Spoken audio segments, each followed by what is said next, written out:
Esta es la evidencia de actividad libre de matemáticas, bimestre 4, grado décimo para HOMIC. Una de las áreas más recurridas de la física y de la matemática son los vectores. Los vectores son un número, solo que un número compuesto de coordenadas, o sea, en una dirección y un sentido. Y los vectores es lo que vamos a ver hoy.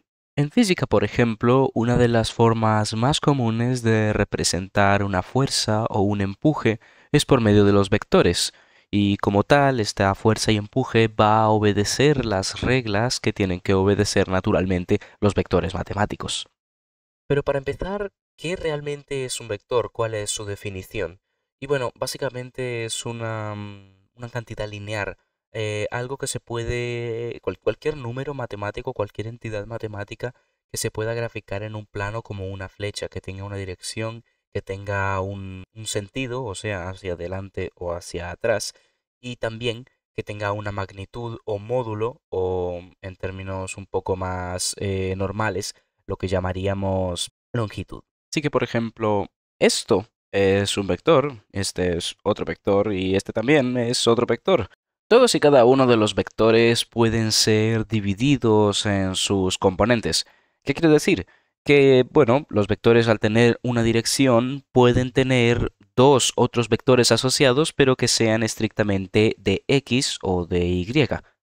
Por ejemplo, el siguiente vector 3,2 tiene dos componentes, su componente en X, que sería 3, porque su longitud en X llega hasta el número 3, y luego su componente en Y, que sería 2, porque su longitud en el eje Y llega hasta el número 2. Sin embargo, hay veces que los vectores como tal no están dados por sus coordenadas, sino que también están dados, por ejemplo, muy comúnmente en física, por fuerzas. 150 newtons, 500 newtons, 600 newtons, etcétera, etcétera. Ahí no tenemos ninguna coordenadas, así que tendríamos que sacarle, digamos, los componentes a el vector. ¿Y cómo se hace esto? Pues por ejemplo, si yo tengo este vector que tiene 200 newtons, tengo fórmulas, las fórmulas de los vectores, que me dicen cuánto ha de ser cada uno de los componentes. Y entonces, por ejemplo, aquí tengo que para el vector x voy a tener que multiplicar el módulo del vector, que luego os diré cómo sacarlo. Por ahora vamos a poner 200 newtons y esto lo vamos a multiplicar por el coseno del ángulo que tiene la fuerza. Entonces aquí este vector no tiene ningún plano, pero tendríamos que dibujar un plano, sacar el ángulo que tiene y así lo multiplicaríamos y así tendríamos el componente en X de este vector. Que si os dais cuenta tenemos newtons multiplicados por grados, entonces aquí sería la respuesta va a ser en newtons.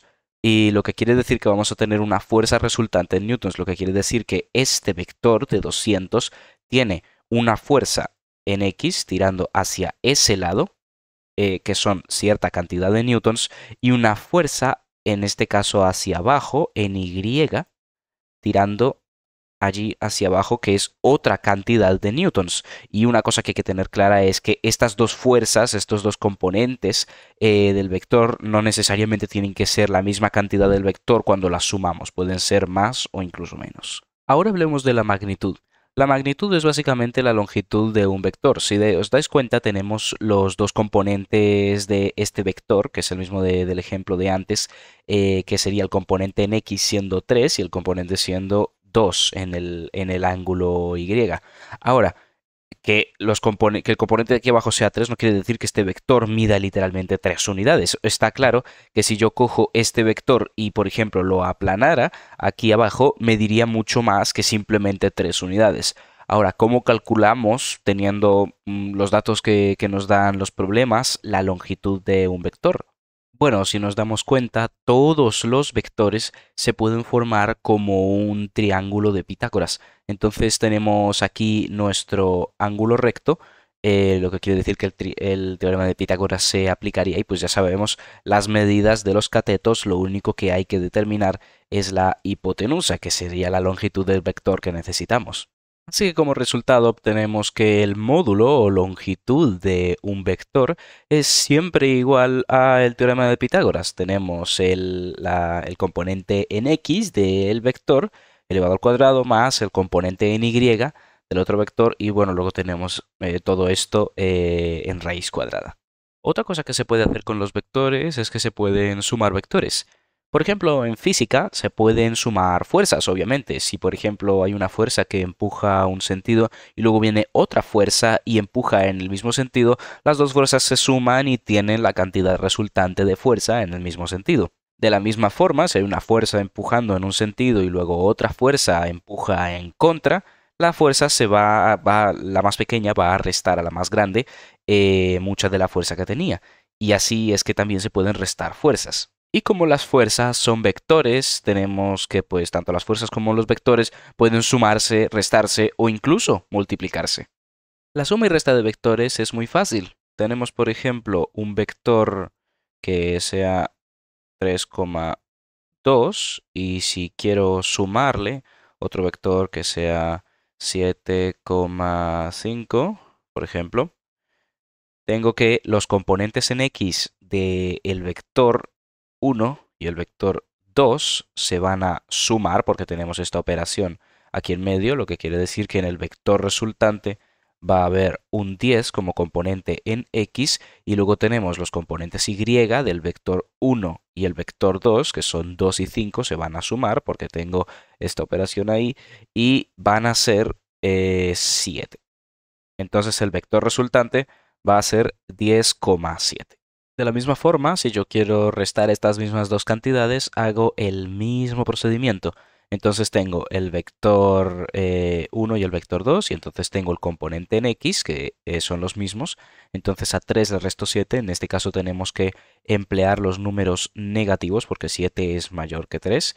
Y terminaría con menos 4 como componente en x. Y luego tengo los componentes en y, 2 y 5. Esta vez le resto, también voy a necesitar otro número negativo. Y vamos a acabar con menos 3. Entonces este sería el vector resultante, menos 4 menos 3. Como estamos hablando de un plano cartesiano, entonces podemos utilizar perfectamente cantidades negativas, porque recordemos que en el plano cartesiano hay 4 cuadrantes y ahí se incluyen los números negativos en ambos ejes. Y por ejemplo, si yo quiero graficar este vector que nosotros acabamos de obtener, simplemente tengo que coger el plano cartesiano, que tenemos que este es el componente, la recta en X, y ya sabéis que esta también es la recta Y. Y entonces tenemos que, por ejemplo, tenemos el componente X, que sería en este caso menos 4, entonces cojo el eje de las X, sabemos que este lado de aquí es positivo y este lado de aquí es negativo, entonces tendría, este es el 1, entonces cojo 1, 2, 3 y 4. Aquí está el 4. Y luego tengo el otro que sería el menos 3. Entonces tenemos el eje de las Y.